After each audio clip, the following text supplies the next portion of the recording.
दुख व्यक्त करने आया हूं। हमारे बीच एक पीड़ित पुरुष जो युवा था, जो एक इंजीनियर था, वो अब इस दुनिया में नहीं है। पता है आपको? शायद नहीं पता होगा। युवा इंजीनियर ने अपनी आत्महत्या करने से पहले प्रधानमंत्री श्री नरेंद्र मोदी जी को एक पत्र लिखा। पत्र में सारी बातें लिखी और सुसाइड किया। अतुल सुभाष ने जो सुसाइड किया वो सभी ब्रेकिंग न्यूज में आया, क्योंकि टीवी पे दिखा दिया था, मीडिया में दिखा दिया था, उसकी चर्चा हुई।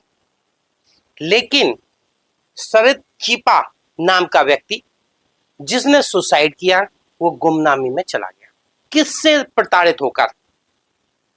क्या पत्नी से प्रताड़ित था या कानून से प्रताड़ित था?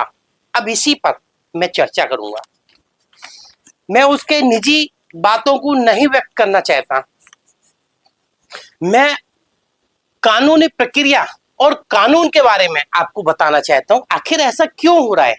देखिए, जब बच्चा होता है वो पॉक्सो में कवर होता है, इनकी उसके लिए कानून है। और सीनियर सिटीजन होता है तो उसके लिए सीनियर सिटीजन एक्ट का एक कानून है। पुरुषों के लिए सिर्फ 2 ही कानून ऐसे हैं जो जेंडर बेस्ड है, अन्यथा सारा लॉ सिर्फ वुमेन्स के लिए है। जैसे कि पॉक्सो मेल फीमेल दोनों के लिए है। लेकिन जैसे ही एडल्ट होता है, चाहे लड़का हो या लड़की, लड़के के पास कोई कानूनी प्रावधान नहीं है। लड़की के पास जो कानूनी प्रावधान है वो सुन लीजिए। उसके पास में सेक्सुअल असॉल्ट से संबंधित पहले इंडियन पीनल कोड की section 354, 354 A, 354 B, 354 C, 354 D and 509, जो कि sexual assault, disrobe of women, modesty of women, stalking मतलब पीछा करना, वॉयरिज्म मतलब ताक झांक करना, मोडेस्टी ऑफ वुमेन मतलब महिला की लज्जा भंग करना आदि कानून है। लेकिन ये पुरुषों के लिए ऐसा कोई प्रोविजन नहीं है, सिर्फ महिलाओं के लिए। इनकी पुरुष और किन्नर के लिए ऐसा कोई प्रोविजन नहीं है। अब दूसरे नंबर पे, यदि महिला जॉब पे जाती है तो उसके लिए एक विशेष कानून है, पॉश। पॉश मतलब है कार्य क्षेत्र पर महिलाओं का यौन उत्पीड़न। उसके बाद फिर महिलाओं के लिए इनडिसेंट रिप्रेजेंटेशन एक्ट 1986 है। उसके बाद बलात्कार से संबंधित जो भी अपराध हैं उनके लिए अलग अलग प्रावधान है। और जो नया कानून आया है BNS, भारतीय न्याय संहिता की सेक्शन 69 स्पेशल कानून बना दिया है। उसके बाद आफ्टर मैरिज आ जाते हैं। After marriage Indian penal code की सेक्शन 498A, जो वर्तमान में भारतीय न्याय संहिता की सेक्शन 85 के तहत में FIR दर्ज करा सकती है। घरेलू हिंसा के नाम पर भी डोमेस्टिक वायलेंस एक्ट 2005 के तहत भी एक क्वैशी क्रिमिनल यानी कि अधूरा क्रिमिनल है, केस दर्ज करा सकती है। इसके अलावा और भी कई कानून हैं, उनके लिए यह भी विशेष प्रावधान है कि मेंटेनेंस, पहले क्रिमिनल प्रोसीजर कोड की सेक्शन 125 के तहत में मेंटेनेंस था, जो कि अब BNSS, भारतीय नागरिक सुरक्षा संहिता की सेक्शन 144 के तहत में मेंटेनेंस मांग सकती हैं। नंबर 2, घरेलू हिंसा अधिनियम 2005 के तहत मॉनेटरी रिलीफ यानी कि मेंटेनेंस ही है, वो भी मांग सकती हैं। Number 3, Hindu adoption maintenance act की सेक्शन 18 के तहत भी मेंटेनेंस मांगा जा सकता है। लेकिन पुरुष शारीरिक दुर्बल हो, मानसिक दुर्बल हो या किसी तरह से उसे आर्थिक लॉस हुआ हो, लेकिन पुरुष नहीं मांग सकता। ये लॉ सिर्फ वुमेन्स को पावर देते हैं, मेंस को पावर नहीं देते हैं। जब मेंस के अगेंस्ट में क्रूअल्टी के नाम पर केस दर्ज हो जाते हैं या फिर मेंस के अगेंस्ट में मेंटेनेंस का केस दर्ज हो जाता है या फिर दर्ज नहीं भी होते तो इनका डर दिखाया जाता है, तो पुरुष कहीं ना कहीं अपने आप में ऐसा महसूस करता है कि उसके लिए लॉ में कोई प्रोविजन है ही नहीं। और सच है कि ऐसा कोई प्रोविजन है ही नहीं। तो पुरुष कहां जाए? तो वो अपनी आत्महत्या यानी कि सुसाइड करने का विकल्प चुनता है।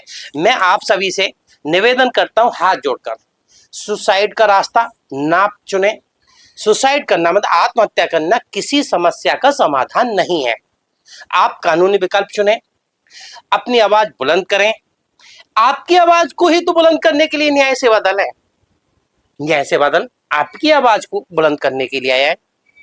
अब इसमें जो महत्वपूर्ण सवाल है मैं वो कहना चाहता हूं, कहां है वो मोमबत्ती गैंग, यदि किसी महिला के अगेंस्ट में जब कोई अपराध होता है तो जानते हैं ना मोमबत्ती गैंग जागता है। कहां है मोमबत्ती गैंग?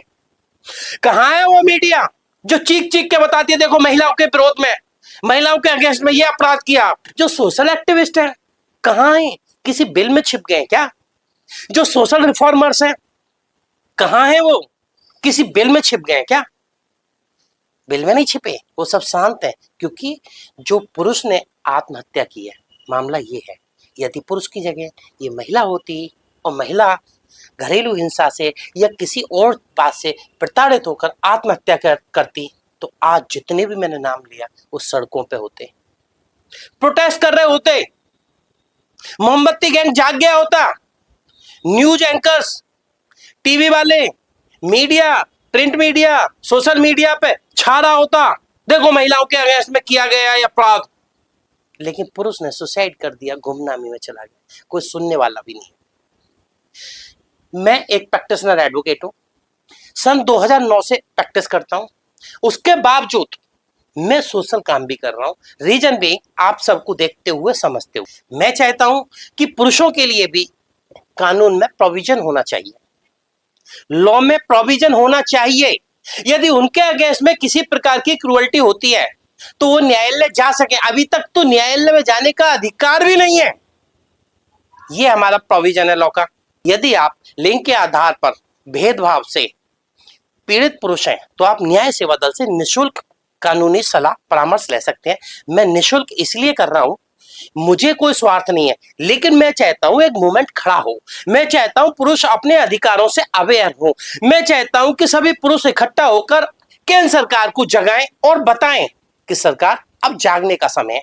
पुरुषों के मानवाधिकार एवं न्याय दिलाने के लिए भी सोचिए।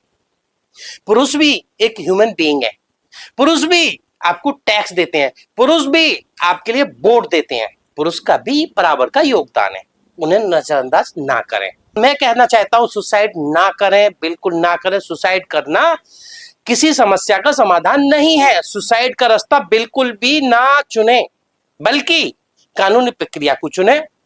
अपने परिवार के लिए, अपने लिए समय दें, अपने जीवन को चुने, ना कि सुसाइड।